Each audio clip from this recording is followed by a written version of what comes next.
Hello guys, maayong buntag sa inyo. Good morning din sa Tagalog.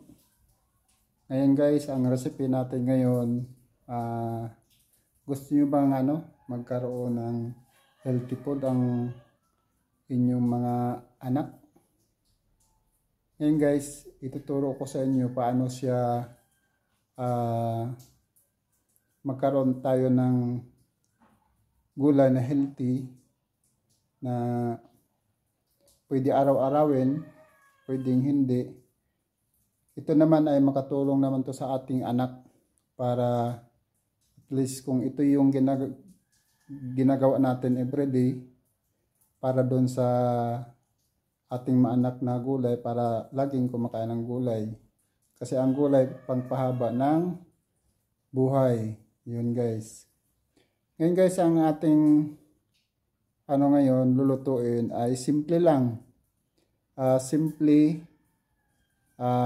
Masustansya. Yung guys,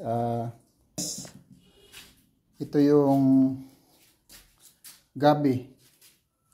Kung sa guys, sa Bisaya ay skarlang. Yan. Ito naman ay okra. Yan puro organic guys. Ito naman ay siguro bihira ito makikita sa iba-ibang lugar guys. Kasi lalo sa part ng Luzon, hindi ito masyado pinapansin. Ito na gulay. Yan. Yan guys, ito. Yan. Alam nyo ba ito guys? Alagbati ang tawag dito sa Bisaya. Sa Luzon naman, mayroon ang salita din is lugbati. Yan. Tanglad. Yan. Tapos, yung natin pangpalasa is beef cube. Pwede rin sa guys. Pwede siya sa kahit anong cubes na gusto nyo na panglasa. Ito naman ay malunggay. Yan malunggay guys. So, lahat yan ay masustansya. Yan guys. Di ba simple lang? Bali 1, 2, 3, 4, 5, 6. Anim lang na guys. Yung klase. Yan. Pero pag yan ang matikman mo guys, masustansya yan. Ang unang gagawin natin guys is magpakulo tayo ng pakulo tayo ng tubig. Yan. Guys, napakulo na tayo. Ang iuna natin guys, kasi ito medyo mas matagal sa maluto kaunti. Tapos ang isunod mo, okra, tapos alagbati. Yan. Pag ilagay mo na to guys, ilagay mo na yung tanglad para magkaroon siya ng ng lasa ang mismo sabaw. Tapos ito yung huli guys, panghuli.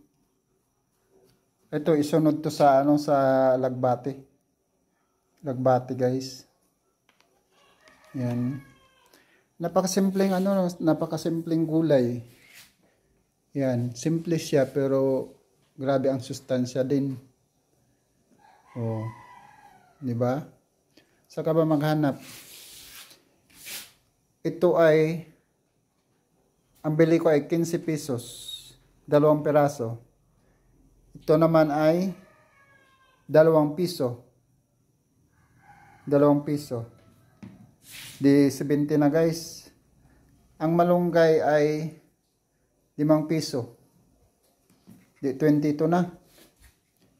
Ito ay 5 piso din. Magkano na yun? 27 guys. Yan, 27 pesos. Makakain ka na may sabaw ka pa. O saan ka ba maghanap nun? Healthy ka pa. Lalo kapag yan ang kinakain ng anak mo, guys. Grabe, sobra. Sobrang benefits yan, guys, kumukulo na. Ang iuna natin, guys, ay ito. Gabi. Pakuluan muna natin saglit, guys. Yan. Ang isunod natin, guys, ito.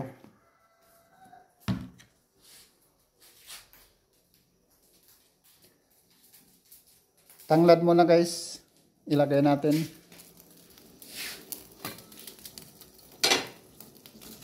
Yan.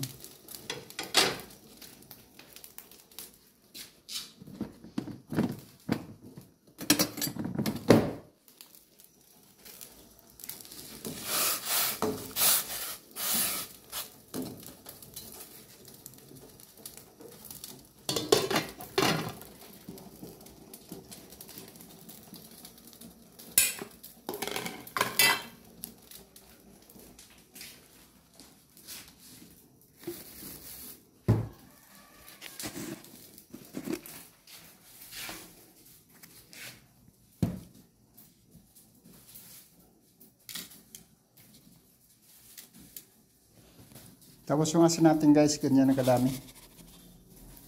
Yan. Kaunti lang yan. Di na tayo guys, gamit ng bitsin. Kasi ang bitsin naman ay ito naman malasa na tong beef cube.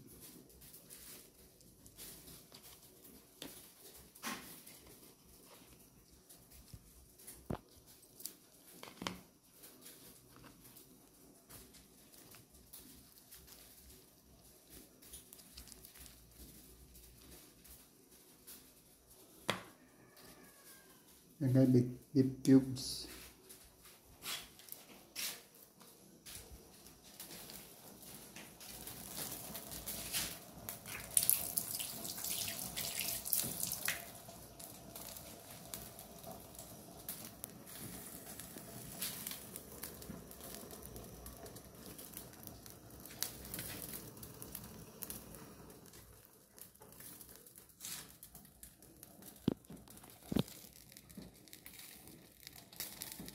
Yan, guys, ang isunod natin ay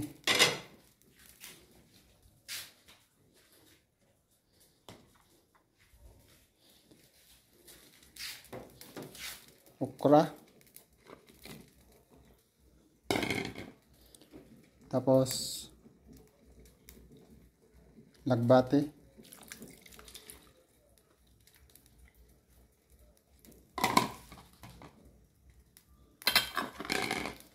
Yan, guys, hinugasan ko na lahat yan, guys, para yung lagay na lang ng lagay.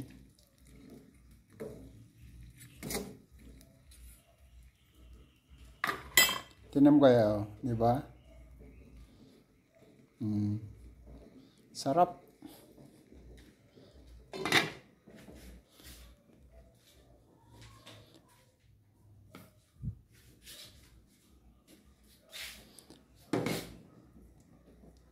Ang isunod natin, guys, ay beef cubes.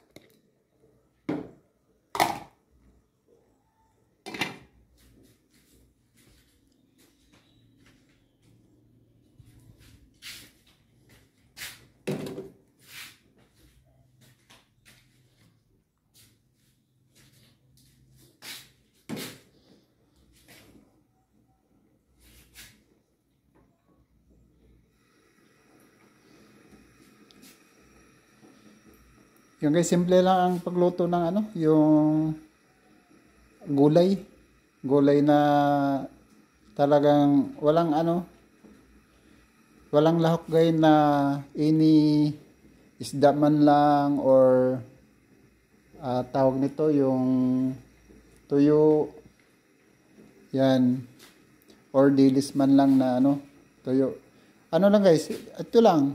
Simple lang siya na simple lang siya na recipe pero masustansya.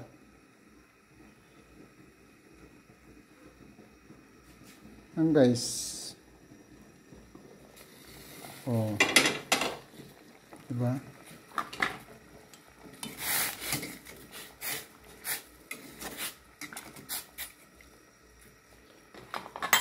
Tapos ilagay natin ang malunggay. Yan, lagay natin malunggay.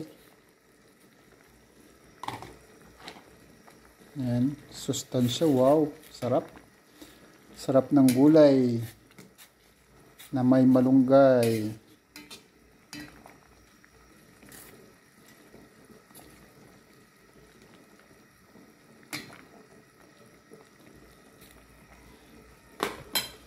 Yan dami guys, so ako lang mag-isa niyan kakain. Yan. O, diba? Saan ka ba maghanap guys? Ano lang, halos 30 pesos ha. Yang gulay na pwede kayo makakain ng kahit 5 tao guys. Yan. 5 tao pwede. Kasi yan sa 5 tao. Pero ako lang mag-isa guys, ang gagawin ko din tanghalian at saka hapunan na. Yan guys, ilagay natin yung asin natin. Yan.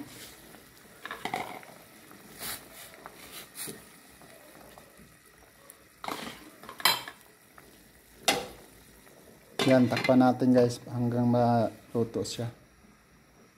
Yan.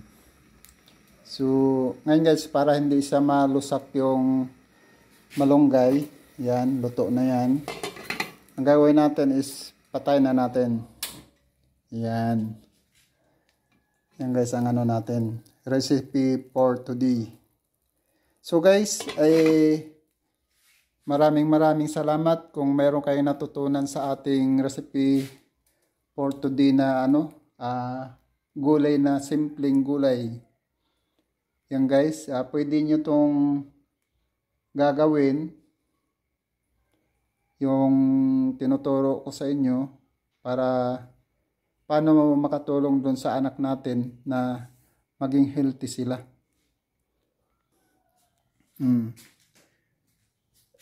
Ikaw ang gumawa ng paraan na paano maging healthy ang ating chikiting. Ayan, ito ang gagawin mo para masanay siya guys sa gulay, kasi karamihan ngayon ang mga bata hindi na sa kumakain ng gulay. So yan guys, maraming salamat sa video na pinanood nyo. So sana nakatulong yung video sa inyo for today. Maraming salamat guys. Salamat.